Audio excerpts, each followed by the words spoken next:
in spite of no rules allowing us, we will now go on live stream next week. Once we get to be able to have the technical capability with us already. So again, I repeat, we will be doing live stream next week. Due to insistent public demand, ila-live stream na ng ICI ang mga pagdinig nito sa flood control scandal. Ramdam na raw kasi ng komisyon ang galit ng taong bayan sa korupsyon. At dahil mukhang tip of the iceberg pa lang ang flood control, isinusulong na ng Senado ang Independent People's Commission. Sisilipin ito ang lahat ng proyekto ng gobyerno. Sa gitna ng init ng kontrobersya, opisina ng DPWH sa QC, nasunog bigla. Ang mga netizen may suspetsya. Isa ba itong sunog ebidensya? Magandang gabi, ako po si Pinky Well. Ako naman si Willard Cheng. At ako si Corina Sanchez Rojas. Sa mga kaibigan nating Bicolano, marhay na banggi. Simulan na natin ang agenda. Sunog, sumiklab sa tanggapan ng DPWH sa Quezon City. Mga dokumento tungkol sa flood control scandal, natupok kaya? Kasunod ng mga panawagan, mga pagdinig ng ICI, ila-live stream na. Simula raw yan sa susunod na linggo. Parang nuisance candidate? Private citizen na pinaimbisigahan sina FL Lisa at Maynard Ngu, panggulo lang ayon sa Malacanang. Negosyanteng si Ngu, hindi na rin daw nagsisilbing special envoy to China. So be it. Senate President Tito Soto kibit-balikat sa posibilidad na matanggal siya sa pwesto dahil sa pagbabalik ni Senador Ping Lacson bilang Blue Ribbon Committee Chair. Reservist no more. Congressman Kiko Barsaga tuluyan ng sinipa ng Philippine Army.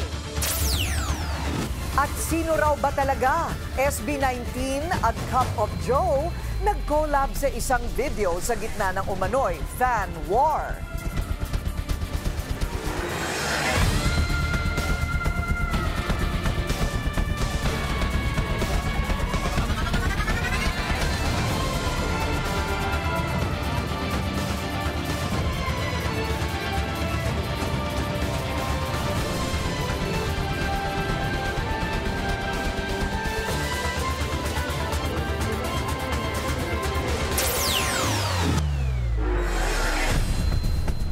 Sa kasagsagan ng init ng flood control issue, nasunog ang opisina ng DPWH sa Quezon City. Kasing bilis ng pagresponde ng mga bumbero ang reaksyon ng mga netizen na tila sunog ebidensya daw ang nangyari. Ang sagot ng DPWH sa agenda report ni Just Ignacio, live nag-uulat mula sa Quezon City. Ano ba ang nangyari, Just?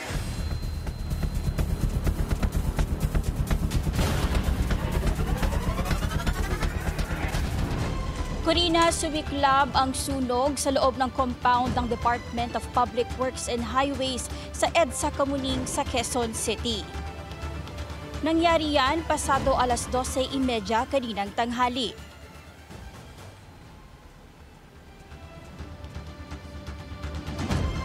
Quezon City Fire DC po nagpalabas po agad ng 8 fire po. Actually po 66 fire po ang total po na nandito.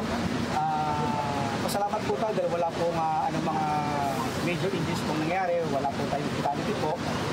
In less than an hour po, napatay po agad natin yung student. Wala naman nagtamo ng malubhang injury. Isang fire volunteer ang naiulat na nagtamo ng minor injury. Patuloy pang iniimbestigahan ang pinakasanhi ng sunog.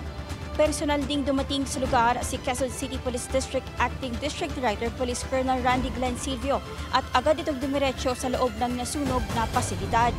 Nakapanayam din ng media ang Director ng Bureau of Research and Standards si Director Juliana Vergara. Ang mga nasira pang dokumento ay mga reports sa mga validation ng materials ginagawa ng Bureau of Research in materials na naturally occurring sa bawat region at district offices. Mga calibration reports po. Paliwanag ni Vergara, ilan sa kanilang mga trabaho ay ang pag-conduct ng research, accreditation ng marching plans sa mga testing laboratories at mostly daw ay nagko-conduct sila ng training certificate. Yung pong naapektuhang floor ay office spaces ng personnel. Meron din po kami laboratory sa baba pero hindi naman po naapektuhan. Kanina naging usap-usapan sa social media na baka ang mga nasunog na dokumento ay may kinalaman sa investigasyon sa flood control scandal. Pero sa opisyal na pahayag ng DPWH, sinabi nito na walang dokumento na may kinalaman sa anomalya sa Bureau of Research and Standards. Dagdag ng ahensya, responsable ang BRS sa pag-conduct ng research, pilot testing at ang formulation ng polisiya para sa infra projects ng gobyerno. Corina, batay sa inisyal na investigasyon, nagmula ang sunog sa isang computer unit sa loob ng Material Testing Division na umano'y sumabog. Corina? Sino ba ang matatanong kung ano talaga ang mga nasunog? Kanina, doon sa nakausap mo, ang sabi niya, calibration at validation of materials. Records of validation of materials of projects. Kung ako tatanungin mo, yan ay importante sa investigasyon tungkol sa pagiging substandard o kung naaayon o kung dinoktor ang mga dokumento. Pero itong kausap mo, kumbinsido siya na hindi yan importante sa maaaring mangyaring mga investigasyon?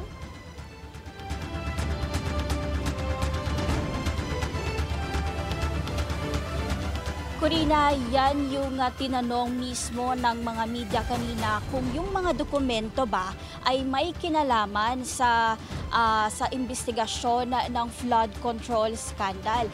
At ang sabi ni Director Juliana Vergara, patotoo siya na walang kinalaman yung mga dokumento na ito kaugnay nga doon sa mainit na usapin. Corina? Okay, so walang kinalaman pa kasi hindi pa nga nahahalughog. Pero siguro si Secretary Vince Dizon na lang ang makasasagot niyan. Siya ba ay nakatakdang magsagawa rin ng inspeksyon?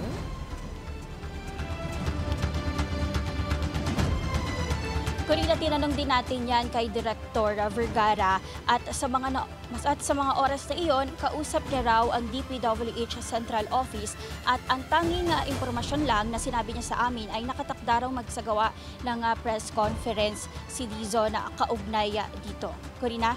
Okay, maraming salamat. Si Just Ignacio live nag-uulat mula sa Quezon City.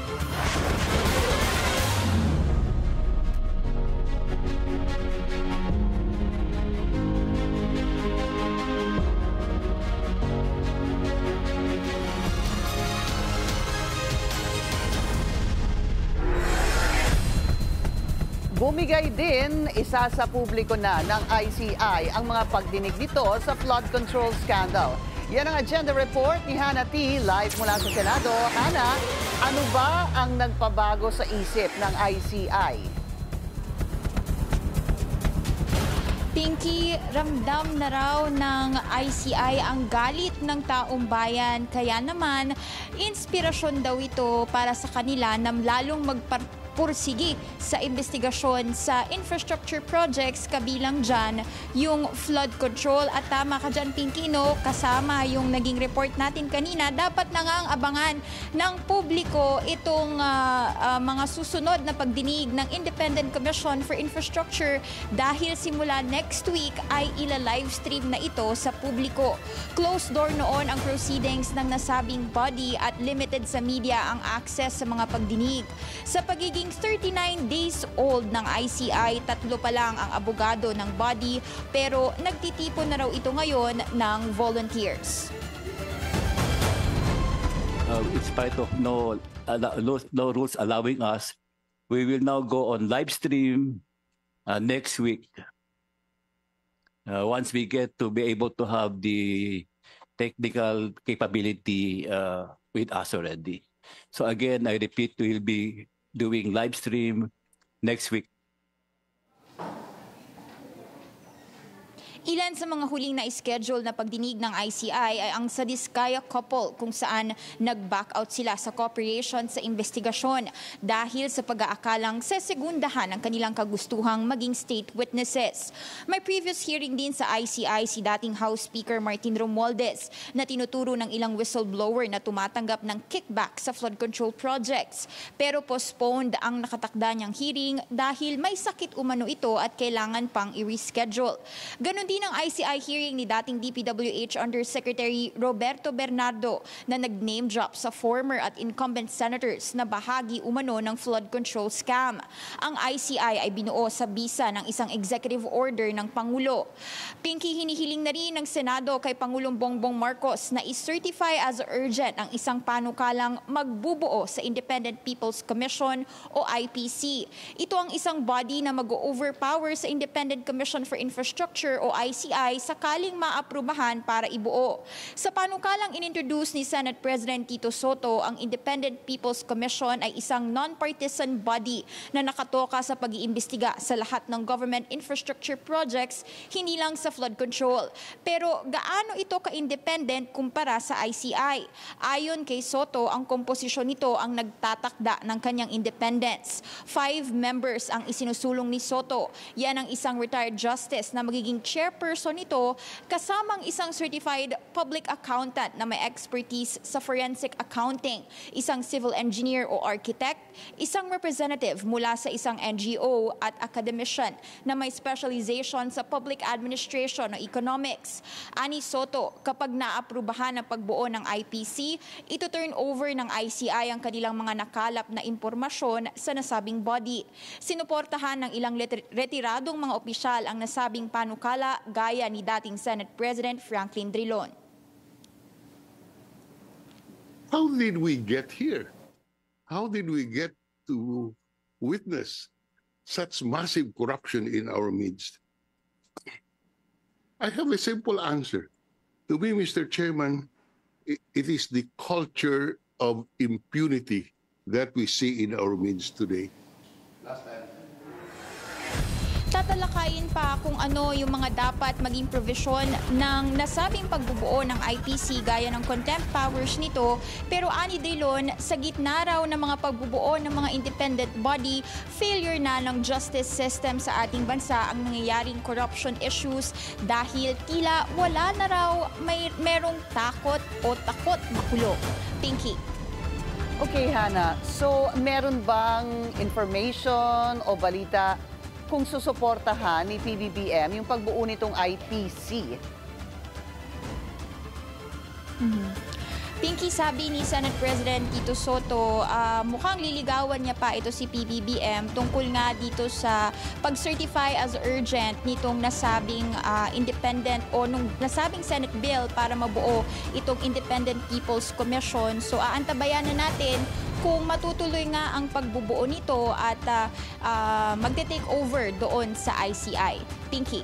Hana, dun sa IPC, sabi mo nga 5 members ito according to the bill proposed by Senate President Tito Soto. So parang +2 doon sa 3-member dito sa Infrastructure Committee. Nadagdagan ng 2.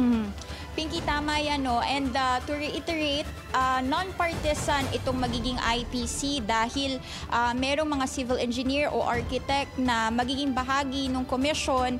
Meron ding civil society representative na kanina ay idiniin ni Soto at isang economist o academician na posibleng maging miyembro nitong nasabing body.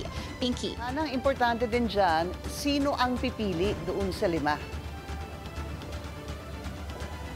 Yes. Pinky, kanina doon sa hearing, nabanggit yan yung isa sa mga concern, no, na paano ba masasabi na independent nga talagang itong magiging body? So suggestion nung ilang mga retiradong opisyal sa Senado ay kung pwede nga itong retired justice na lang daw ay piliin ng isang organization ng mga retired justice or justices para matiyak na meron ngang independence dito sa pagpili ng yung mga bubuo sa IPC. Pero pagdating naman dun sa ibang members, yan yung hihintayin natin kung paano ba yung pagpili sa kanila, especially dito sa mga posibleng maging representante ng civil society organizations. Pinky. Dahil sa pangalan pa lang, Independent People's Commission.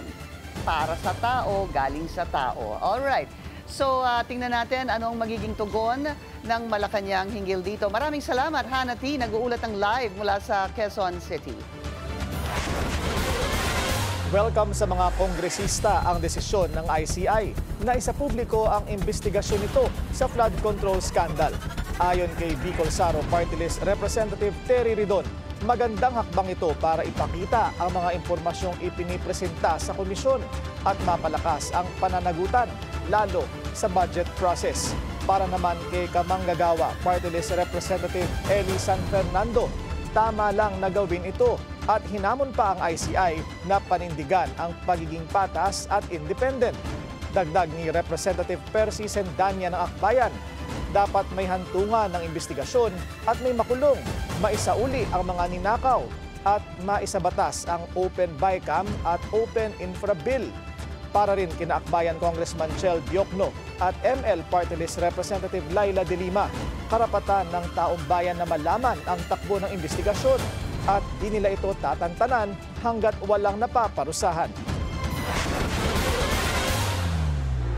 Tinaningan na ng Ombudsman ng 2 buwan ang preliminary investigation sa flood control scandal. Papaspasan daw nila ito para mapanagot agad ang may kasalanan. Narito ang agenda report ni John Manalo. 60 days. Yan ang itinakdang deadline ni Ombudsman Jesus Crispin Remulla sa preliminary investigation ng mga kasong kaugnay sa flood control projects. Kabilang na raw dito ang mga kaso sa Bulacan at Oriental Mindoro. Paliwanag ni Remulla, umaabot ng 1 taon ang proseso ng preliminary investigation sa Office of the Ombudsman. Kaya ang kanyang layon, mas mapabilis ito. We will change it also. At ang gusto namin 60 days tapos ang PI, 60 days. Ang fact-finding, 60 days. Ang PI, 60 days. When necessary. Dagdag ni Remulla, mayroong mga kaso na hindi kinakailangang dumaan sa fact-finding phase. Example, the DOJ case was filed. Nung pinabuksan natin, so we were composing the teams already. At by Thursday, we will start the preliminary investigation of the cases, the flood control cases filed by the DOJ. And the other cases filed by Secretary Dizon and the ICI, umpisahan na natin yan. And those that we deem fit to go straight to PI will do already. Sa ilalim sa preliminary investigation ng Ombudsman ang 5 flood control projects sa Bulacan at 1 sa Oriental Mindoro. Matatanda ang naisumite na ng DOJ ang resulta ng kanilang pagsisiyasat sa Bulacan projects noong October 14. Ipinasa naman ng ICI ang kanilang findings sa Oriental Mindoro project nitong nakaraang buwan. Ngayong Nobyembre, nakatakdang ihain ng Ombudsman sa Sandigan Bayan ang mga kasong may kaugnayan sa nasabing flood control projects. Para sa agenda, Joan Manalo, Billionario News Channel. At tulad ng Ombudsman, gusto ring pabilisin ng Sandigan Bayan ang mga kaso sa flood control scandal sa tulong ng pagbuo ng mga proseso. Suportado naman daw ito ng Korte Suprema. Yan ang agenda report ni Joash Malimban. Handa ang Korte Suprema sa posibleng pagkakaroon ng sinasabing expedited rules ng Sandigan Bayan. Kaugnayan ng mga kasong hahawakan ng anti-graft court laban sa mga sangkot sa flood control scandal. Una na kasing sinabi ni Sandigan Bayan Presiding Justice Geraldine Econg na nais nilang madesisyonan ang mga isusumiting flood control cases sa loob lang ng 6 hanggang 8 buwan. Kadalasan daw kasing inaabot ng taon ang pagproseso sa mga kaso kaugnay ng korupsyon dahil umano sa kasalukuyang court rules. Ayon kay Chief Justice Alexander Esmundo, oras na matanggap nila ang proposed rules ng Sandigan Bayan, agad itong ire-review ng SCN Bank para sa drafting at implementation. So any suggestions or recommendations coming from the Sandigan Bayan as to expedite the cases involving flood control projects, for sure we will review immediately these rules and see to it that they are implemented if properly drafted. Samantala, inanunsyo rin ni Senior Associate Justice Marvic Leonen na kasalukuyan na ring iniimbestigahan ng SC ang ilang mga proyekto sa judiciary na hinawakan ng ilang contractors na nadadawit ngayon sa flood control scandal. Justice Samuel Garland reported briefly to the Chief Justice, and I witnessed the report, that he is looking at several projects that were funded by some contractors that were listed. But fortunately, most of the projects for now have been built, and we, in order to make sure that we were not shortchanged, we are doing our own due diligence. Ngayong araw, isinagawa rin ng Supreme Court ang Strategic Plan for Judicial Innovations. Sentro ng usapin ang pagpapabilis ng court proceedings, paggamit ng artificial intelligence at ang pagkakaroon ng electronic filing of complaints, hindi lang sa SC kundi pati na rin sa ibang korte tulad ng Sandigan Bayan. Para sa agenda, Joash Malimban, Billionaire News Channel.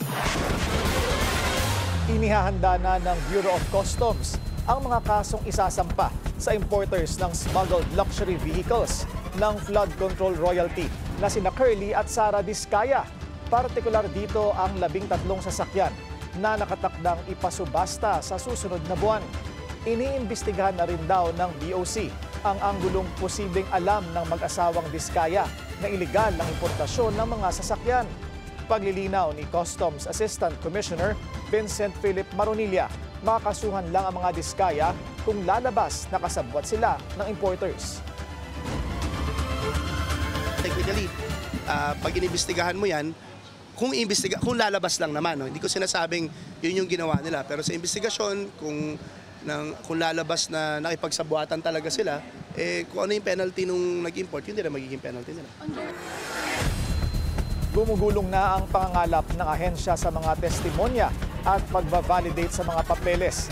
Target nilang ilabas ang investigasyon report bago ang auction sa November 15. Minaliit ng Malacanang ang hiling ng isang private citizen sa ICI na imbestigahan ang kaugnayan ni First Lady Liza Araneta Marcos sa umano'y bagman ni Senator Chis Escudero na si Maynard Ngu. Bukod daw kasi sa kulang-kulang ang ebidensya ay parang nuisance candidate lang din ang nagrereklamo. Yan ang agenda report ni Ivy Reyes. Panggulo lang, ganyan inilarawan ng Malacanang si John Santander, ang private citizen na naghain ng letter of sentiment sa Independent Commission for Infrastructure o ICI at naghikayat na imbestigahan si First Lady Liza Araneta Marcos at ang posibleng koneksyon niya sa alleged bagman ni Senator Francis Chis Escudero na si Maynard Ngu. Para siyang isang nuisance candidate na parang binigyan ng pera para bumili ng suka at isinabay ang pagbibigay ng letter of sentiment para dalhin sa ICI. Alam po ba niya kung sino ang source ng kanyang mga sinasabi? Ayon sa Malacanang, kahit sa attachments na isinama ni Santander, wala nag-uugnay o nagpapahiwatig na sangkot si FL sa maanumalyang budget insertions at kickbackan sa infrastructure projects. Hindi rin daw ito papansinin ng unang ginang dahil bilang isa ring abogado, hearsay evidence lang daw ang hawak ni Santander. Sa letter of sentiment ni Santander, nakaulat ang ilang mga litrato ni FL at ni Ngu na ngayon wala na sa pwesto bilang Special Envoy to China ng Pangulo. Paglilinaw ng palasyo, 6 na buwan lang kasi ang termino ni Ngu at nagtapos nitong Agosto. Hindi raw sinibak si Ngu. Nauna nang natanong ang palasyo kung nakaupo ba si Ngu sa pwesto nitong September 26. Kung siya pa rin po yung Special Envoy to China po natin. Hingi po natin yung pinaka-update at pag mayroon na po akong update, ibibigay ko po sa inyo kaagad-agad. Thank you po. Isa sa attachments ni Santander ang article na Billionaire.com kung saan inilahad ng isang source ang isang fundraising event sa Cork Wine Bar na pag-aari ni Ngu. Simula nang mabuo ang ICI na ayon sa palasyo ay brainchild ng Pangulo, hinihikayat ng gobyerno ang publiko na lumapit sa pamahalaan para tumulong sa investigasyon. Pero sa kaso ni Ngu, depende. Pwede nating encourage kapag sila ay kompleto ng ebidensya. Kung mayroong patutunguhan, vetted. Pero kung ito po ay paraan lamang para magkaroon ng fishing expedition, para ang ICI ang gumawa ng paraan para mag-imbestiga sa mga akusasyong wala namang basihan? Ni wala raw kasing kahit anong lead ang sulat ni Santander kaya dapat maging mapanuri rin daw ang publiko. Marami na raw kargo ang ICI, mga kasong may sapat at matibay na ebidensya. Kaya kung ang balak lang daw ng mga tulad ni Santander ay siraan ang unang ginang, wag na raw sanang dumagdag ang mga ito sa trabaho ng komisyon. Para sa agenda, Ivy Reyes, Dulinar News Channel. Kung may resibo, bakit hindi mag-file ng kaso? Yan ang hamon ni dating Senador Antonio Trillanes kay Senador Bongo matapos siyang akusahan ng pagkakaroon ng mga financier. Ayon pa kay Go, may kinalaman din umano ang mga ito sa flood control scandal. Sa On Point ng Bilyonaryo News Channel, tinawag ni Trillanes na diversionary tactic lang ang mga aligasyon. Una na niyang sinampahan ng plunder complaint sina Go at FPRRD dahil sa bilyong-bilyong pisong infrastructure project na nasungkit ng pamilya ng senador. Hindi niya ina-address yung issue na bakit nagkaroon ng 200 contracts yung tatay at kapatid niya amounting to 2 billion pesos. Hindi niya ina-address eh. Sige, subukan natin na yan ang explanation niya sa ombudsman. Na-rehashed issue na yan. Kaya nga ni-raise natin to ulit dahil hindi naman niya ina-address. Even the first time na ni-raise ko to noong 2021, sinabi ko mismo sa publiko na ganito ang na-find out natin, meron siyang mga bilyong-bilyong anomalous contracts na nabigay sa tatay at kapatid niya.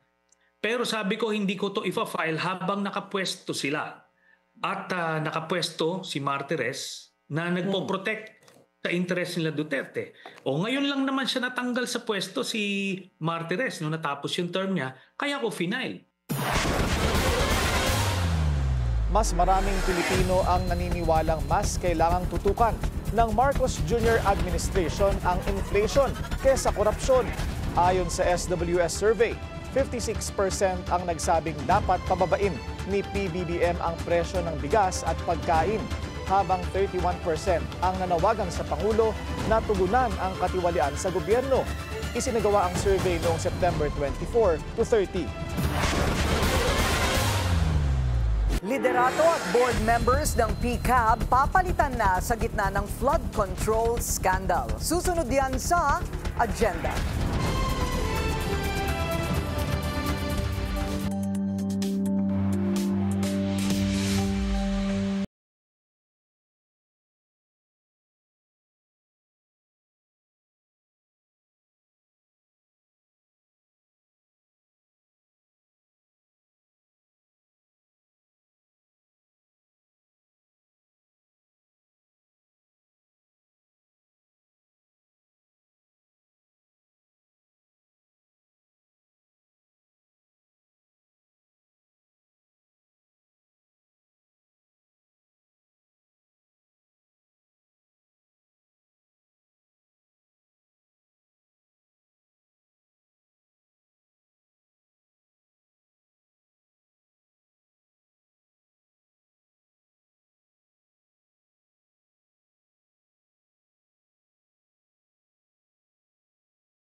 Traffic check muna tayo ngayong Miyerkules. Sa EDSA Guadalupe, mabagal ang daloy ng mga sasakyan sa north and southbound lanes.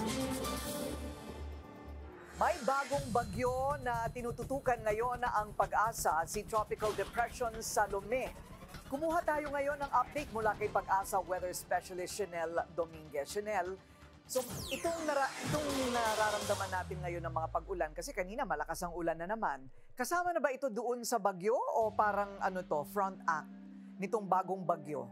Yes po, magandang gabi po sa inyo at magandang gabi din po sa mga taga-subaybay po natin. Ito pong si Salome ay huling namataan po sa layong 215 kilometers north-northeast ng Itbayat, Batanes. May taglay ng lakas na hangin na 55 kilometers per hour at pagbugso na umaabot ng 70 kilometers per hour. Ito'y kumikilos west-southwestward sa bilis na 10 kilometers per hour. Dulot na itong si Bagyong Salome, meron na tayong tropical cyclone wind signal number 1 dito sa Batanes, western portion ng Babuyan Islands at northwestern portion ng Ilocos Norte. Posible po itong si Salome lumapit or maglandfall dito sa Batanes mamayang gabi or bukas ng madaling araw. At posible rin naman po siyang humina bilang isang low pressure area sa loob ng ating Philippine Area of Responsibility bago lumabas ng ating FAR. Samantala, ito po yung mga pag-ulan po na naranasan po natin dito sa Metro Manila ay hindi po ito dulot ni Salome. Ito po si Salome ay nakakaapekto lamang dito sa may extreme northern Luzon. Yung pag-ulan natin na naranasan dito sa Metro Manila ay dulot ng mga localized thunderstorm at inaasahan po natin bukas po, posibleng ganun pa rin ang ating magiging panahon. Yung may mga panandaliang buhos ng pag-ulan sa hapon at sa gabi dulot ng mga thunderstorm. Samantala, inaasahan din natin yung Intertropical Convergence Zone or ITCZ ay magdadala rin ng mga kalat-kalat na pag-ulan dito sa Mindanao, Palawan, Northern Samar at Eastern Samar. Yan po muna latest dito sa Pag-asa Weather Forecasting Center. Chanel Dominguez po, magandang gabi. Okay, Chanel, isang tanong na lang. Ilang bagyo pa ba ang inaasahan natin dito sa huling 2 buwan ng taon? Usually po, pag November po, meron po tayo 1 hanggang 2 at pagdating po ng December, 1 hanggang 2 pa rin po. Okay, maraming salamat. Pag-asa Weather Specialist Chanel Dominguez. Matapos ang pagpapalit ng liderato sa DPWH, may nakaambaring overhaul sa hanay ng Philippine Contractors Accreditation Board o PCAB. Ilan din kasi sa mga dating opisyal nito ang nakaladkad sa maanumalyang flood control projects. Yan ang agenda report ni Elijah Bonzo. Hindi napapayagang mapabilang sa PCAB board members ang mga may-ari ng contracting o construction firms, ayon kay Department of Trade and Industry Secretary Maria Cristina Roque. Because it's conflict of interest. So for now, they should have a construction background, meaning they could be an engineer, they could be, engineers that are part of a construction firm, but they don't own a construction company. Kaugnay nito, inanunsyo rin ng kalihim na papalitan na ang executive director ng PCAB, pati na rin ang mga board member nito. Wala ring takas sa palit liderato ang executive director ng Construction Industry Authority of the Philippines. Ang PCAB o Philippine Contractors Accreditation Board ay isang ahensyang nasa ilalim ng DTI na may mandatong magsuri at magbigay ng lisensya sa mga kontraktor. Sa mga nakalipas na buwan, nadawit ang ilang miyembro ng PCAB sa umano'y conflict of interest issues. Matatandaang nagpatawag noon ng investigasyon si Senate President Pro Tempore Panfilo Ping Lacson sa 2 PCAB members na sina Engineer Ernie Bagaw at Arthur Escalante na may pagmamay-ari umanong contracting firms. Nag-resign naman ang dating PCAB Executive Director na si Attorney Herbert Matienzo sa gitna ng mga aligasyong nagbebenta raw ito ng lisensya. Wala pang inanunsyo si Roque ng mga pangalan ng mga bagong uupo. Aniya, sa Pangulo nakaatas ang pag-appoint sa mga mababakanting pwesto. Para sa agenda, Elijah Bonzo, Billionaire News Channel. Kumpirmado na ang comeback ni Senador Panfilo Ping Lacson bilang chairman ng Senate Blue Ribbon Committee. Itutuloy niya ang trabaho sa natenggang pagdinig sa flood control scandal. Narito ang agenda report ni Hannah T. Seryado na ang pagbabalik ni Senator Panfilo Lacson bilang Blue Ribbon Committee Chair, ayon kay Senate President Tito Soto. We resume on November 10 and most probably we will ask Senator Lacson to retake on November 10. But during the meetings, I'm sure it will be a sealed deal by that time. Nagbigay siya ng commitment sa huli pag-uusap namin, which was about 2-3 days ago. Susuportahan daw ng Senate Majority ang pagbabalik ni Lacson sa November 10. Yan sa kabila ng rumors nitong nakaraang mga linggo tungkol sa isa na namang change of leadership sa Senado. Kahit kapapalit lang ni Soto kay Senator Cheese Escudero. Paglilinaw ni Soto, hindi bumaba sa pwesto si Lacson para mapigilan ng Senate coup. Merong ganung mga salita pero nanaig pa rin ako. Tingin ko sa side na hindi, straight thinker sila eh. Straight thinkers yung mga colleagues ko eh. Ganun eh. Alam nila yung ano. So Senator Ping did not resign to save the Senate presidency? No, he did not. No. Pero sakaling manganib nga ang leadership ni Soto sa oras na maupo sa pwesto ulit sa Blue Ribbon si Lacson, anya, so be it. Been there, done that. Ako'y matagal ng takot kaya hindi na ako nakakakilala ng takot. Bumaba sa pwesto si Lacson matapos umano maging frustrated sa mga pag-uusap sa mga kapwa-senador. Merong mga ayaw ng hearing. Merong gusto yung hearing. Pinararating sa kanya. So, frustrated siya. Ano ba talaga? Ano ba talaga, kuya? Ano ba talaga? Oo, parang ganun eh. Tila na misinterpret din daw kasi ng iba ang naging pahayag niyang halos lahat ng mga senador sa 19th Congress ay nag-insert ng at least 100 billion worth of items sa 2025 national budget. Wala pang confirmed date kung kailan ang susunod na pagdinig. Pero sa mga naunang pahayag ni Lacson, iimbitahan daw nila sina former House Speaker Martin Romualdez at resigned Ako Bicol Party List Representative Zaldico. I can assure you that the hearings and the investigation of the Blue Ribbon will be continuing. And it will not be confined to flood control.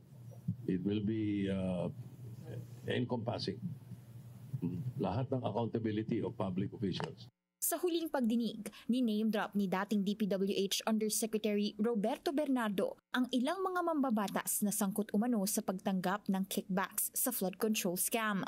At may lumitaw ding surprise witness na si Orly Guteza na nagdadala umano dati ng pera sa bahay ni Nako at Romualdez. Susuriin na rin ng Senate Blue Ribbon Committee ang iba pang mga issue sa gobyerno, gaya ng farm-to-market roads at iba pang issue sa infra projects. Kaya inaasahang tatagal pa ang investigasyon ng nasabing komite. Para sa agenda, Hannah Tia, Bilyonaryo News Channel. 4 sa mga nakaupong senador ngayon ang tumanggap ng donasyon mula sa mga kontratista ayon mismo sa COMELEC.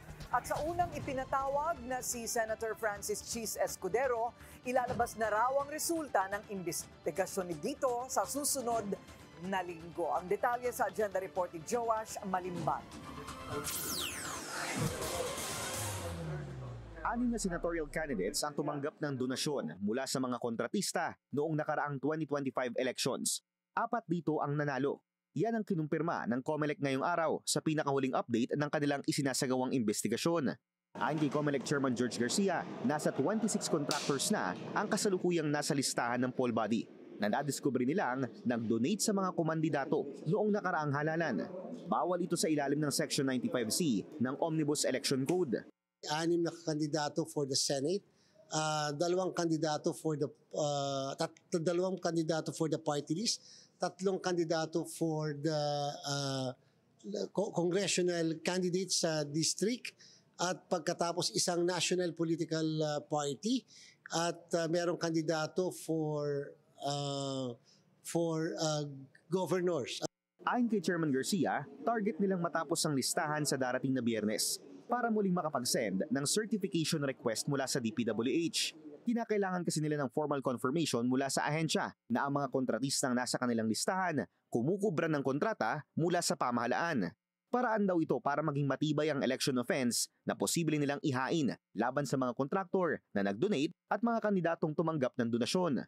Ang parusang kadikit, 1 hanggang 6 na taong pagkakakulong at perpetual disqualification from holding office. Halos 2 buwan na mula nang isumite ng COMELEC ang kanilang first request sa DPWH, pero hindi pa rin ito ibinibigay ng ahensya hanggang sa ngayon. Kinakailangan po matibay yung ating kaso o matibay yung mga ebidensya na ating po makakalap sapagkat remember po ito ay kasong kriminal. At sa kasong kriminal, ibang klaseng ebidensya po kasi ang required. Yung evidence of guilt beyond reasonable doubt. At hindi pa pwede po na mababaw ng mga ebidensya at kung kaya madidismiss na lang. Samantala, sinabi naman ni Chairman Garcia na posible na maglabas ng resolusyon ng poll body sa susunod na linggo. Kaugnay ng investigasyon kay Senator Cheese Escudero at kay Lawrence Lubiano ng Centerways Construction and Development. 30 million pesos ang campaign donation ni Lubiano kay Escudero noong 2022. Para sa agenda, Joash Malimban, Billionaire News Channel. Kinasuhan ng plunder sa Office of the Ombudsman si Tarlac 3rd District Representative Noel Rivera, ang asawa niyang si Concepcion Tarlac Vice Mayor Evelyn Rivera, at si DPWH Tarlac 1st District Engineer Neil Parala dahil sa umano'y anomalya sa mga proyekto ng lalawigan. Ayon kay Pyra Lucas, founder ng United Filipino Against Crime and Corruption o UPAC, substandard ang aabot sa higit 60 milyong pisong halaga ng mga proyekto ng mag-asawang Rivera. Dagdag pa ng UPAC, may posibilidad na conflict of interest dahil pagmamay-ari umano ni Congressman Rivera ang Tarlac 3G Construction and Development Corporation na siya ring kontraktor ng mga proyekto. Bukod dito na pag-alaman ding substandard at guni-guni ang 30 proyekto na pinirmahan ng kongresista simula pa noong 2018 o sa ilalim ng Administrasyong Duterte. Tuluyan ng sinipa si Cavite 4th District Representative Kiko Barsaga bilang bahagi ng Reserve Force ng Philippine Army dahil daw ito sa grave offense of misconduct matapos himukin ang mga pulis, sundalo at kapwa reservist na magkilos protesta laban sa gobyerno. Ngayong delisted na si Barsaga, hindi na siya maaaring magsuot ng uniforme ng sundalo o maging bahagi ng AFP. Una na ring sinabi ng tinaguriang Congress Miao na maaari siyang tanggalin ni PBBM sa AFP pero di raw ito matitinag sa pagnanais niyang ipaglaban ang mga Pilipino. False, baseless, and damaging allegations. Yan ang reaksyon ng Malacanang sa balitang advisor umano ng Maharlika Investment Fund, ang kontrobersyal na si Patrick Mahoney. Siya ang convicted financier sa multi-billion corruption scandal sa Malaysia. Narito ang agenda report ni Ivy Reyes. Tigong bibig ng Malacanang sa umiikot na investigative report tungkol sa Maharlika Investment Fund, ang sovereign wealth fund ng Pilipinas na naisabatas sa ilalim ni former House Speaker Martin Romualdez at certified as urgent na kanyang pinsan na si President Bongbong Marcos noong 2023. Ayon sa Sarawak Report, isang network na itinatag ni journalist and activist Claire Rue Castle-Brown na siya ring naglabas ng isa sa pinakamalaking corruption scandals, ang 1MDB o One Malaysia Development Berhad, isang state fund gaya ng Maharlika. Kinuha umano na advisor ng Maharlika Investment Fund ang businessman na si Patrick Mahoney. Bukod sa fraud conviction nito bilang parte ng 1MDB scandal sa Malaysia, konektado rin si Mahoney sa yumaong bilyonaryo na si Roberto Ongpin, ang dating Minister of Industry, Trade and Investment ni former dictator Marcos Sr. Ayon sa source ng Billionaire News Channel, maging si Romualdez ilag kay Mahoney. Pero may katotohanan daw na labas-pasok sa Pilipinas ang convicted businessman. Nang tanongin natin ang palasyo kung kumonsulta ba sa foreign advisors ang Maharlika Corporation. Unang-una po, hindi po natin masasagot kung ano po ang kaugnayan ni Congressman Romualdez. Ang masasagot lamang po natin kung ano po ang sinabi ng MIC. Hindi nagbigay ng sariling pahayag ang Malacanang pero sinigundahan nito ang MIC na walang katotohanan ang mga paratang ng nasabing investigative report. These reports contain false, baseless, and damaging allegations suggesting that an individual named Patrick Mahoney serves as an advisor, consultant, or affiliate of MIC. MIC categorically denies these claims and clarifies that Mr. Mahoney has not been and has never been engaged by MIC in any capacity. Ayon din kay Romualdez, ni minsan ay hindi niya nakausap si Mahoney at walang basihan ang mga alegasyong ito. Sa Government Corporation Information Sheet ng MIC, may naitala itong 2.68 billion peso profit para sa taong 2024 at may 127.2 billion pesos na total assets. Matatanda ang kinondena ang pag-certify as urgent ng Maharlika Investment Fund noong bill pa lang ito dahil sa ilalim ng konstitusyon, pinapabilis lang ang legislative process kung may public calamity o emergency na dapat tugunan. Para sa agenda, Ivy Reyes, Billionaire News Channel.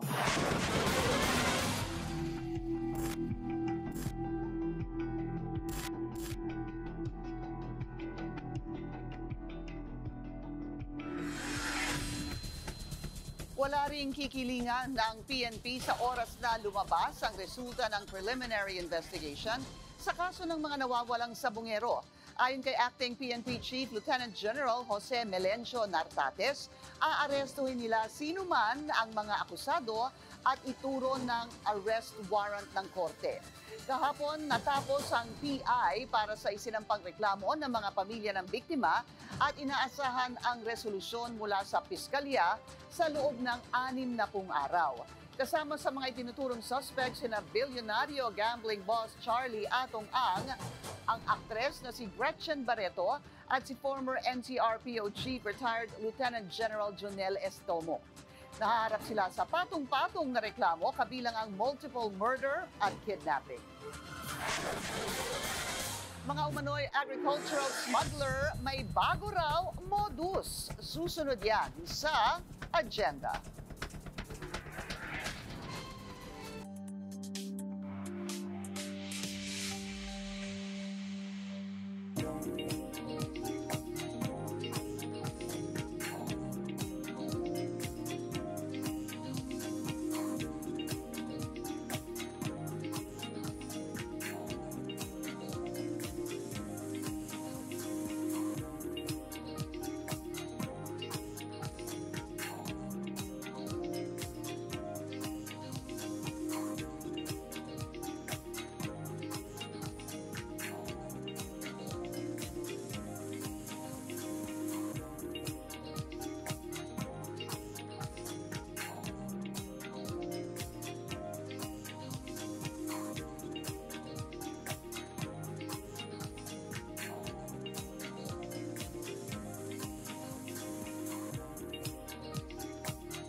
Traffic check ulit tayo sa EDSA Mega Mall. Bumper to bumper ang mga sasakyan sa north and southbound lanes.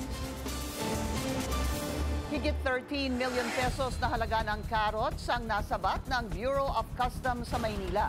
Dumaan daw ito sa bagong modus para maipuslit sa bansa. Ang detalye sa agenda report ni Andrea Salve. Nangingitim at inaamag na ang ilan. Namamawis na rin sa kabulukan. Masangsang na ang amoy ng smuggled carrots na ito nang buksan ng mga kawani ng Bureau of Customs sa Port of Manila ngayong araw. Tinabunan ng mga produkto ng mga kahon ng tissue sa loob ng 3 40-foot containers na ibinyahe pa mula sa China. Tinatayang aabot sa higit 13.2 million pesos ang halaga ng mga ito.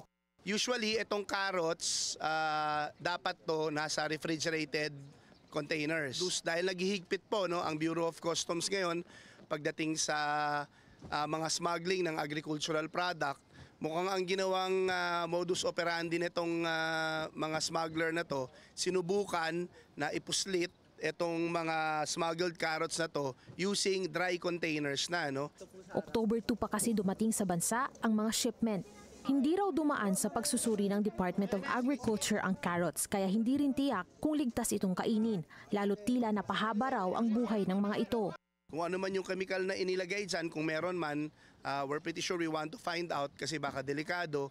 Sa pagtaya, nasa higit 1.2 million pesos ang lugi ng pamahalaan sa nasabat na misdeclared products. Maghahain ng warrant of seizure and detention ng BOC laban sa shipments sa paglabag sa Customs Modernization and Tariff Act. Hinahanda na rin ang mga kasong posibleng isampa sa mga responsable sa pagpuslit ng carrots. Patuloy ang investigasyon at backtracking ng BOC. Para sa Agenda, Andrea Salve, Billionaire News Channel. Dumalo si PBBM sa pagbubukas ng Mining Philippines 2025. Sa harap ng mga lider sa industriya, tiniyak ng Pangulo na isusulong ng administrasyon ang responsableng pagmimina. Yan ang agenda report ni Ivy Reyes. Nangakong administrasyon na pagtitibayin pa ng Pilipinas ang commitment nito sa mas inklusibong mining policies. Sa Mining Philippines 2025 International Conference and Exhibition, ibinida ng pamahalaan ang ilang initiative na tinatahak nila para siguraduhin hindi ikinakasira ng kalikasan ang pagmimina. Irresponsible mining has no place in our nation. We will strictly enforce the laws against practices that destroy forests, that poison rivers, that endanger lives. Mining should build communities, not burden them. Proud daw ang Pangulo sa Chamber of Mines Philippines na nanguna sa Asia na ipatupad ang Global Mining Performance Standard na Towards Sustainable Mining o TMS. Sa ilalim ng TMS, may responsableng self-regulation ng 16-member corporations ng Chamber na i-assess ang kanilang performance sa pamamagitan ng mga protocol gaya ng Community and Indigenous Peoples Outreach and Social Development, Biodiversity Management at Climate Change. At a time of global uncertainty, with economic headwinds, geopolitical tensions, and the mounting effects of climate change, the Philippines needs another strong pillar of growth. Mining once accounted for over 20% of our export earnings. With the right support, it can be done again and maybe even much more. Ayon kay Chamber of Mines Philippines Chairman and Billionaire News Channel's abogado anchor Attorney Michael Toledo, malaki ang papel ng pulisiya sa usapin ng minahan sa Pilipinas. Kaya naman, marapat lang daw na magkatuwang ang gobyerno at pribadong sektor sa pagsusulong ng mga programa at batas na para sa responsableng pagmimina. Para sa Agenda, Ivy Reyes, Billionaire News Channel.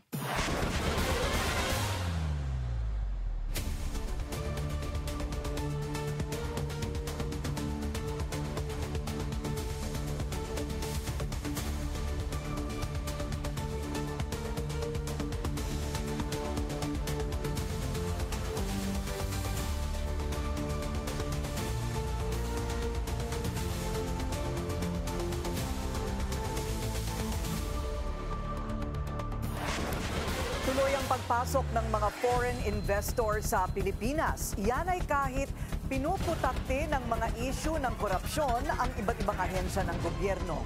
Ang detalye sa agenda report ni Paulo Barcelon.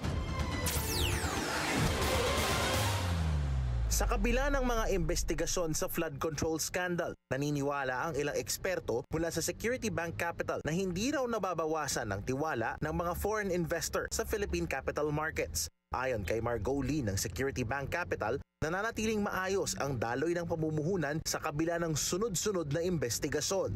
We see that there's still a lot of interest, especially from foreign investors. We have good quality cornerstone investors coming in, such as IFC and ADB. And we believe that Maynilad will be performing well also in the secondary market. Dagdag pa ni Lee, maingat din ng mga kumpanya sa pag-aasikaso ng kanilang mga transaksyon upang masigurong wala itong mga gusot sa batas. And we do take our own due diligence and care as if we were the own investor when we sell it to the public. So we work with both counsels of the issuer as well as our own counsel, and it's very extensive when we do our due diligence. Malawak ang karanasan ng Security Bank Capital sa pagtulong na maisaayos ang pagpopondo sa mga big-ticket infra projects ng pamahalaan katuwang ang private sector, gaya ng 52 billion pesos na loan para sa New NAIA Infra Corporation at ang 100 billion pesos na pautang para sa MRT-7 project, mga proyekto ng gobyerno katuwang ang mga kumpanya at firm ng ultrabilyonaryong si Ramon Ang. Sa pagdiriwang ng kanilang ikatlong dekada sa industriya, tiwala naman ang kanilang pamunuan na lalakas pa ang capital markets sa 2026. Our philosophy has always been simple yet profound. Capital should not only generate returns, but it should also generate impact. That belief has guided us through every decision, every deal, and every partnership. Bukod sa infrastructure, bahagi rin ng Security Bank Capital ng pagpopondo sa renewable energy, real estate, mining, manufacturing at healthcare services projects. Para sa Agenda, Paulo Barcelon, Billionario News Channel. Good news naman sa mga pasahero sa NAIA Terminal 3. Binuksan na ang bagong food hall sa mezzanine level kung saan tampok ang ilang local at international dining brands. Ayon kay New NAIA Infracorp President at ultra-bilyonaryo Ramonang, bahagi ang 6,000 square meter hall ng kanilang mga hakbang para gawing mas komportable ang biyahe ng air travelers. Target din daw nila na magbukas ng all-Filipino food hall at food village bago matapos ang taon. Ilang brand new toilet bowl pinagwawasak ng DTI. Bakit kaya? Susunod yan sa Agenda.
Isa pang traffic check ngayong Wednesday rush hour. Sa EDSA White Plains, moderate to heavy ang daloy ng mga sasakyan sa north and southbound lanes. May mga bagong pasabog si Nabota City Representative Toby Chanco sa umano'y mga insertion sa 2025 budget. Sa halip umano na gastahin sa mga proyekto ng gobyerno, pinuhunan daw ito para patalsikin si VP Sara sa pwesto. Narito ang agenda report ni Hannah T.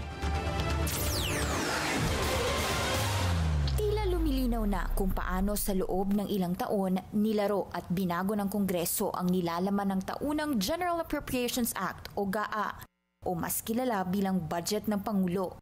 Mismong si Pangulong Bongbong Marcos ang nagpakita ng gigil sa issue ng mga budget insertion sa kanyang SONA ngayong taon. Mahiya naman kayo sa inyong kapwa Pilipino. Marami mambabatas na nabigla. Karamihan dito, mga kaalyado at kamag-anak ng Pangulo. Mula noon, parang bomba ang pasabog ng mga revelasyon tungkol sa tila maanumalyang 2025 national budget.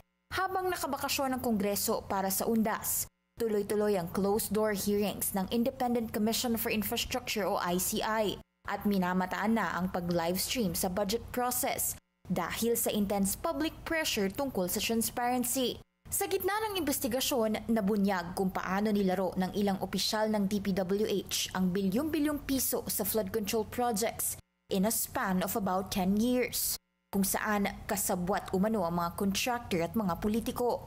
Kabilang dito ang malawakang congressional insertions at paglipat ng pondo mula sa programmed budget papunta sa unprogrammed funds, kung saan mas mahirap i-track ang pondo. Bagamat pinirmahan ni PBBM ang budget, marami sa mga proyekto ang nilagyan niya ng veto at nilagay sa for later release.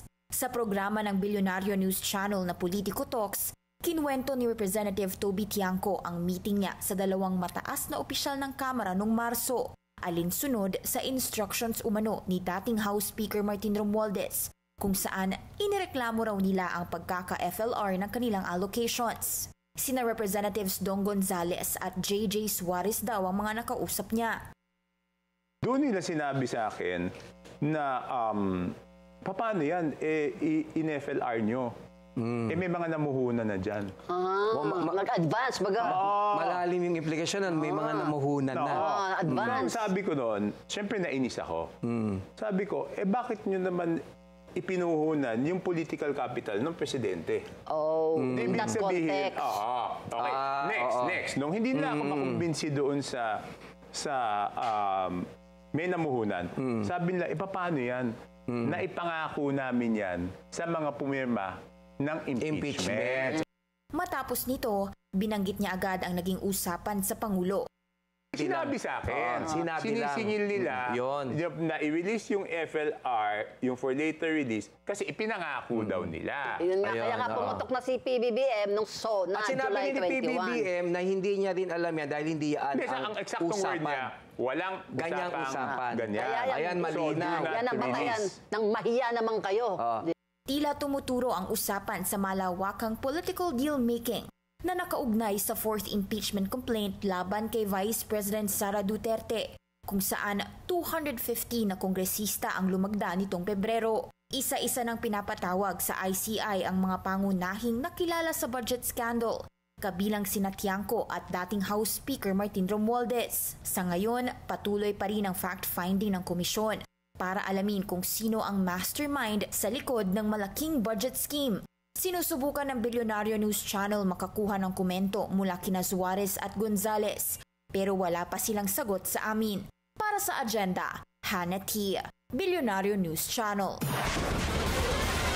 Family business no more. Ilang reforma ang inilatag ng DTI laban sa umano'y mga pamilyang kumukubra ng mga kontrata mula sa gobyerno. Alamin yan sa agenda report ni Elijah Bonzo.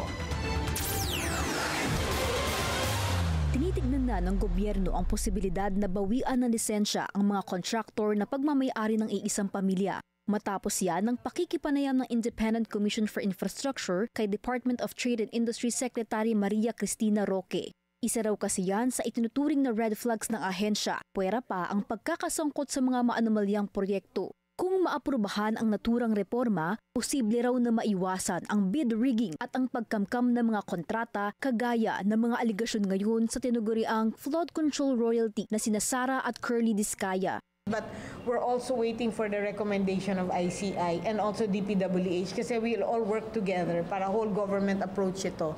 Nadagdagan na rin ang listahan ng mga iimbestigahang kontraktor. Bukod pa rito ang top 15 contractors sa bansa na iniulat mismo ng Pangulo. Of course, we can't divulge yet the names of the additional contractors or the contractors that have some violations. If not, most of them are part of the flood control. So we need to really know what the violations are para we can also recommend for or we can also revoke the licenses of these contractors. Bilang tugon, magdadagdag daw ng kaukulang reforma ang DTI para mas masuring maigi ang mga bagong contractor na kasalukuyang nagpapa-accredit sa ahensya.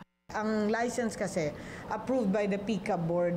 So ang mangyayari ngayon, the license will pass through the office of the secretary for checking and then from there we give it to the PICAB board. So now there's an additional check. Magkakaroon din ng comprehensive background checks para masigurong walang bahid ng korupsyon ang mga aplikante. Para sa agenda, Elijah Bonzo, Billionaire News Channel. Mga brand new na toilet bowl, winasak. Non-compliant at unregistered kasi ang mga ito ayon sa Trade and Industry Department. Meron ding mga construction material na sinira sa DTI warehouse sa Marikina ngayong araw. 4.6 million pesos ang halaga ng mga produkto. Patuloy na apela ng mga local manufacturer na alisin sa merkado ang mga unregistered na produkto. Nagsalita na si Jillian Ward at naging emosyonal nang pag-usapan ang issue nila ni dating Ilocos Sur Governor Chavit Singson. Sa isang talk show, pinabulaanan ng 20-year-old na aktres na may relasyon sila ng 84-year-old politician. Git ni Jillian, never pa niyang na-meet o nakausap si Singson, kaya hindi raw niya alam kung paano sila na-link. Nasasaktan din daw si Jillian sa mga nagsasabing binubugaw siya ng sariling ina. Anya, lahat ng fineflex niyang gamit ay galing mismo sa perang pinagpaguran niya. Catherine Bernardo, kumpirmadong magkaka-wax figure na sa Madame Tussauds, Hong Kong. Susunod yan sa agenda.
Traffic check ulit tayo sa Elliptical Road sa Quezon City. Moderate ang daloy ng mga sasakyan papasok ng Commonwealth Avenue. Mabilis naman ang kabilang lane. Magkakaroon ng 4-day memorial service para kay former Tacloban City Mayor Alfredo Romualdez. Pumanaw noong October 17 ang nakababatang kapatid ni former First Lady Imelda Romualdez Marcos at tiyuhin ni PBBM sa edad na 91. Sa social media post ng kanyang anak na si incumbent Mayor Alfred Romualdez, ipinapaalam sa publiko na gaganapin ang memorial service mula October 22 hanggang 25 sa Santo Niño Shrine and Heritage Museum sa Tacloban.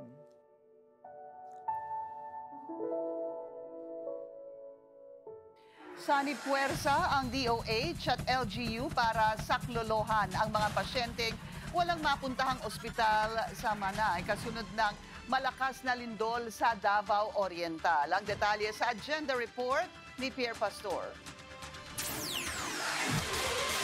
Wala nang mapuntahang ospital ang mga residente ng Manay sa Davao Oriental matapos masira ng tuluyan ang kanilang ospital nang tumama ang magnitude 7.4 na lindol noong nakaraang linggo. Vacated na yung EOPH Manay kasi hindi safe doon treat ng patients, even doon sa labas, sa mga tent. Sumaklolo naman agad sa Manay ang emergency medical team mula sa Southern Philippines Medical Center. Pagdating nila, that's the time pa nag-transfer yung hospital. Wala lang silang magamit na hospital doon sa Manay. Nilipat na talaga yung services. Mabuti na lamang din at ready for occupancy na ang Super Health Center na pinakamalapit. Ito na ngayon ang nagsisilbing pansamantalang pagamutan sa lugar. Yung Super Health Center ngayon, andun na lahat ng patients. Ang mga equipment ng DOPH Manay nilipat na rin doon. Whole-of-government approach ang nakikitang sagot sa sitwasyon sa Manay matapos ang trahedya. Rumisponde ang DOH habang ipinagamit ng local government unit ang kanilang pasilidad. Para sa Agenda, Pierre Pastor, Billionaire News Channel. All set na ang Philippine team para sumabak sa FIP Asia Paddle Cup. Ang bandera ng koponan hindi lang sa courtroom matinig, kundi ang Asia's best attorney Jessica Agra, ang kanyang inspirasyon sa paglalaro sa Agenda Report ni Sheila Salaysay. Bit-bit ang puso at dangal ng Pilipinas. Ready na ang ating koponan para sa FIP Asia Paddle Cup. Leading the charge, Asia's #1 paddle player Jessica Agra. proof that passion and purpose can go hand in hand. I feel very proud actually to be representing the Philippines, and the number one in Asia wasn't really a goal of mine coming into competing in paddle, but of course it's a bonus for me because I've been really working hard, training and competing, so I'm happy. Isang lawyer at athlete na sabay tinatahak ang dalawang mundo ng parehong humihingi ng fokus, disiplina at puso. Balancing law and paddle and figuring out how I want to go about things. You really need to leave room to focus on this as a competitive athlete. Like the time, the hours, and even the traveling really would affected, I guess, my lifestyle or my schedule. But I think knowing your priorities and just knowing how to balance things to be able to be doing both. Sa gitna ng lahat ng ito, humuhugot siya ng lakas sa mga taong inspo niya, both in law and in sports. I mean, my family has been very supportive in everything that I do, but I think especially my dad, Attorney Alagra, he's also a lawyer and also into sports. So I think the fact that we have this in common, both practices, he inspires me a lot in everything he does. Not in terms of really the advice he gives, but how he just does things makes me want to do better in everything that I do. Dala-dala ni Jessica ang bandila ng Pilipinas bilang Asia's Best, isang karangalan na may kasamang malaking responsibilidad. Para sa kanya, hindi lang ito tungkol sa tagumpay. It's also about inspiring the next gen to dream big and break limits. I'm still in the middle of figuring out how far I can go to see.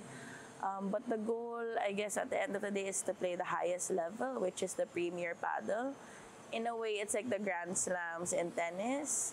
And I think you'd have to be in the top 100 to play. I'm currently top 150. So we'll see if kaya pa. But I'm willing to see and train more and compete more. Ipapakita ang Pinoy Pride sa FIP Asia Paddle Cup sa Doha, Qatar na magtatapos sa October 24. Jessica Agra doesn't just play the game, she elevates it. Isang Pinay na nagsisilbing inspirasyon, na all-in sa bawat laban at always ready sa next level. Para sa Agenda, Sheila Salaysay, Billionaire News Channel. Our Mahal Lima, proving na sila pa rin ang P-Pop Kings. Umakot ng parangal ang SB19 sa kauna-unahang Filipino Music Awards na ginanap kagabi sa SM Mall of Asia Arena.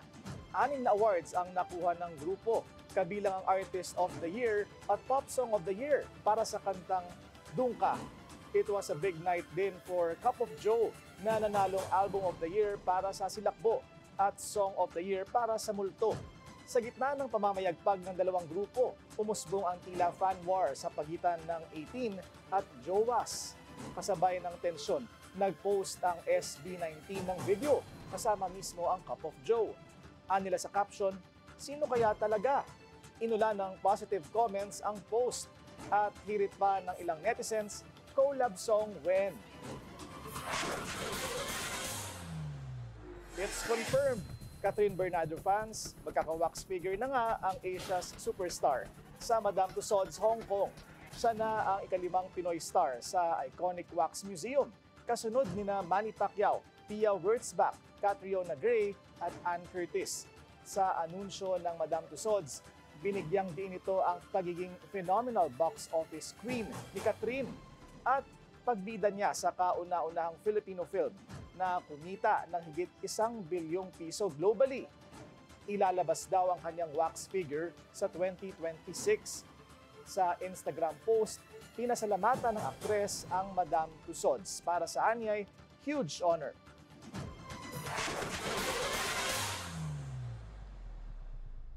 Ako din gusto ko ng wax figure. Uy, may standee. Nag-apply ka na kaagad. May standee kayo. May standee kayo kahapon sa expo. Gano'n? Marami nagpapapicture. Marami nagpapapicture? Wala tayong kinubra? Wala. Pero nagpapicture. Hindi yun wax. Ha? Hindi yun wax. Oh. Hindi nga wax. Kahit papel-papelan lang. Sa Hong Kong, why not? Okay. Lagay niyo naman si Madam Corina, Madam Tussauds. Oo. Teka muna. So, what do you think about the IPC? Ito yung Independent People's Commission. Oo. So, ang gusto nila, parang gawin ng permanent itong Infrastructure Committee on level na mas may kapangyarihan sila, may contempt power sila, etc. I think it's good. But sometimes then you wonder, is there really a need for this? Because di ba madami na tayong mga investigating bodies. Yeah. Bodies that investigate all Alam these mo, other problems. Ibig sabihin and lang nun, Pinky, hindi nila pinagkakatiwalaan ng ICI. I think so. I think that's what it means. No, I think it's legitimizing the ICI, itong IPC. Kasi si ICI, temporary lang siya eh.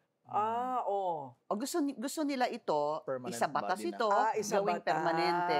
Oo. Pero Pero may sarili siyang departamento. Pero sabay sila mag-iimbestiga? Hindi, ito turn over ni ICI kay IPC. Okay. O, pwede rin naman. You know why? Because, kaya ko lang naman nasabi yon dahil may nagkomento na parang may point din naman siya na the ICI isn't really independent.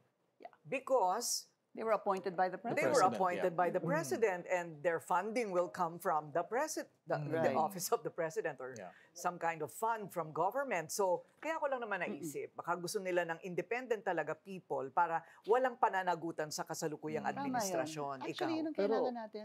Pero it just goes to show na either wala kang tiwala sa mga current investigating bodies o sobrang nababagalan sa resulta ng mga investigasyon ng Or palagay mo ba, baka sobrang dami na nilang iniimbestigahan. Pero maganda kasi talaga meron tayong sumbungan. Yung talagang sumbungan na parang yung sumbong sa Pangulo, doon naman nag-umpisa yun di ba? Pero on a more permanent basis na pag lumalakbay ka, nakita mo, palpak yung overpass. 2 taon nang ginagawa, nakatenga pa rin, gusto mo magsumbong, di ba? Para may accountability. At ngayon matatakot na yung mga contractor, matatakot na pati yung mga funder o yung mga proponent. At mga politikong tumatanggap ng campaign contribution. Maganda yung ginawa ni Ted Herbosa, si Secretary Herbosa, created his own isumbong mo for all these health centers na hindi nagagamit. So siguro, ang dami nating isusumbong. Sa barangay na lang. Ako palang dami ko na isusumbong. Ay, hindi ba nga? Oo, gusto ko isumbong yung hardinero namin. Kasi mali-mali yung gupit ng Isumbong mo! Sumbong mo kay Corina. Sumbong mo kay si Raffy Tulfo kaya tatanggapin yun. Pero totoo yan even in the barangay level, Pinky, you won't believe it. I mean, the anomalies that happen, yung hindi nabibigay sa tao yung kanilang benepisyong kakarampot, ay nako, masyado tayong maraming kailangang ayusin. Sa totoo lang. But we need to start somewhere. Out there. All right, 64 days to go before Christmas. Yan po ang ating agenda ngayong gabi. Ako po si Pinky Webb. Ako naman si Willard Cheng. At congratulations, Pinky, sa award kahapon. And also to Marie Lozano. Ako si Corina Sanchez-Ron. Sa bawat issue may anggulo at ang balita may agenda.